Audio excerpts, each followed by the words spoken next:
Hi everyone. So today I'm going to take you through my pre-warm-up routine before a hard session. Particularly for this one, this is before a hard run interval session, or if I'm going to do a race or a run effort. Today I'm going to do 1 mile flat out for the virtual mile challenge, and we'll see what time I can get. I normally start off before something like this with some stretches at home. So I might do a short yoga class of about 15-20 minutes, or some of the exercises what I remember from the yoga classes that seem to work. Then I'll do 20 minutes of easy jogging to where I'm going to start, and then I'll do 6 80-meter strides, which are like progressively getting faster. So I'll start off at like a jog, and then towards 60 to 70 meters in I'll be at full speed, 10 meters roughly, at full speed, and then I'll wait 45 seconds and go back, and I'll do 6 of them. And then I'll see how I feel. If anywhere in particular feels tight, I might do a few stretches in that area, or if that all feels good, then I'll do 2 200s, just a bit quicker than if I was doing an interval session than the first interval. If I'm doing the mile effort, a bit quicker than what I'll hope to run out for the mile, and then I'll wait 3 or 4 minutes after the second one of them, and then go flat out 1 mile, see what you can do. So just cracking on with the Hypervolt to warm the muscles up before we start. And it's actually probably a good sign, because normally this is agony for me, but it actually feels alright, so I don't think the muscles are too tight today, which is pretty good. So what's good about the Hypervolt is it's like you're getting a massage off a person, but obviously you're just doing it with this machine, so you can do it anytime.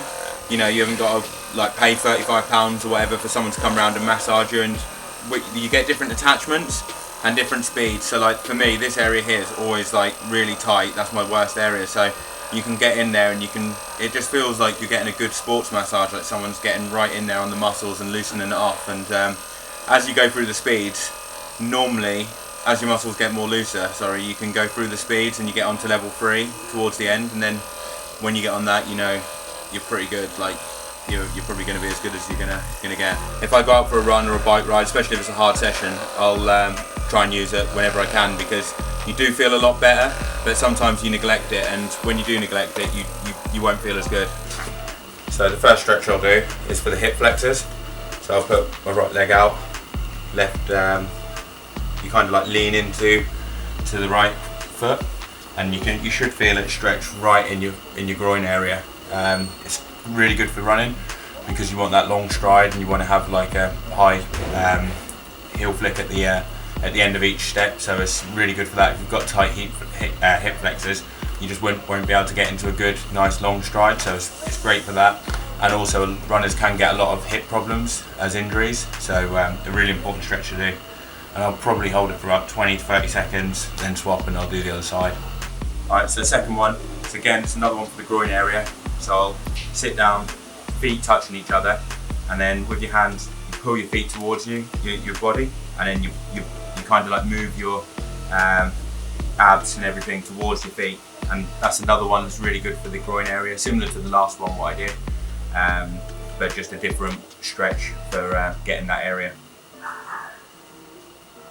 And again, I'll hold this one for about 15-20 seconds, and then you might relax and then do it for another like 20 seconds. Alright, so the next one is a really good one for your quad, and I'll have one leg out, and then with the other one I'll put it behind me, and then I'm sitting down, and my quads get really tight, probably from all the cycling I do. So this one is a really good one for me. I'm not that flexible in this area, so I can really feel it like pulling on this area and stretching it out.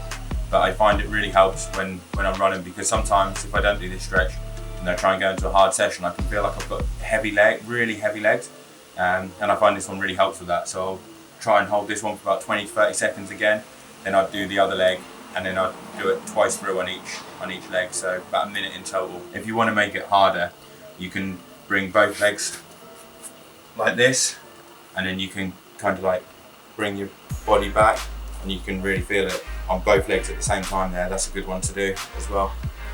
And then for the last stretch, I'll do a glute one. So one leg out, similar to the last stretch what we did to start off with. And then for me, I've got right leg out, left leg comes over, and you pull your knee towards your body, and you should feel it right along your glutes here. It's a really good one. A lot of runners get tight glutes, well, cyclists do as well. So so it's good for the bike and the run, especially if you're training hard, because people generally seem to get a lot of imbalances on their glutes and can cause injuries. So this is really good for that area. And again, I'd hold this one for about 20 to 30 seconds on each side, and I might do 2 or 3 times on this, so at least a minute, maybe a minute and a half. But I'd do left side, then right, then left, then right, you know, so switch it from one to the other. So for the last part of my warm-up, I use this bad boy, vibrating foam roller from Hyperice. It's awesome, like a normal foam roller, but obviously vibrates. Got 3 levels, that's 1, 2, and then this, if you can take it. It's really good, unlike compared to a normal foam roller, because you can kind of get a spot, and then when it's vibrating, and you can hold yourself in that spot, and it will be going obviously like that, left and right, and it's similar to the gun, but you can put more weight on it with this, so you can really get into like them tight areas, and the vibrations is almost like someone's massaging it at the same time. So yeah, this is really good, and I like using it on my quads, because I can put a bit more weight on them, and they get really heavy for me, so it loosens them off. But yeah, it just all helps. You've got the Hyperice gun, you've got the stretching, you've got this, and then you're ready to go. And if you're not ready to go, well, there was no hope for you. Nothing would have made it help. Right, so we're at the car park where we start the mile. It's me and Ross. Plan is for me to give him 51 seconds head start, because that's the difference between our 2 best times. I'm going to try and catch him. I've got my dad there on the bike. He's going to try and get some footage from the GoPro. Just got to do a few strides now, and then we're ready to crack on and see what our legs have got.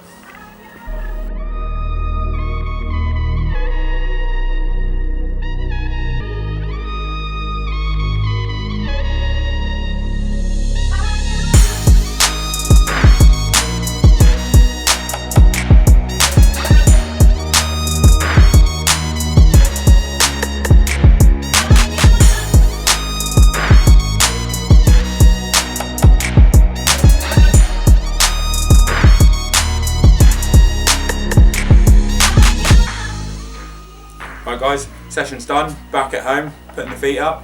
Managed to get 4:35 for the mile, which wasn't my fastest time on there, but it was quite a nasty headwind on the route what we did, so definitely made things harder. But I set Ross off 51 seconds ahead, and the target was to try and catch him anyway, and I knew that if I caught him, then I would have had a good run, and if I didn't catch him, then that was a bad run, so that was kind of like the leveler.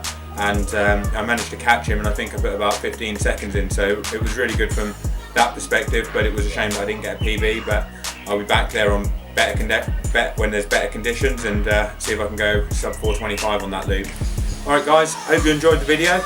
If there's anything specific you want to see, just comment below and let us know, and we'll try to make it happen. But yeah, all your comments are great, and hope you enjoyed it, and keep coming back and checking, and there'll be some more videos coming up in the upcoming weeks. See you later guys.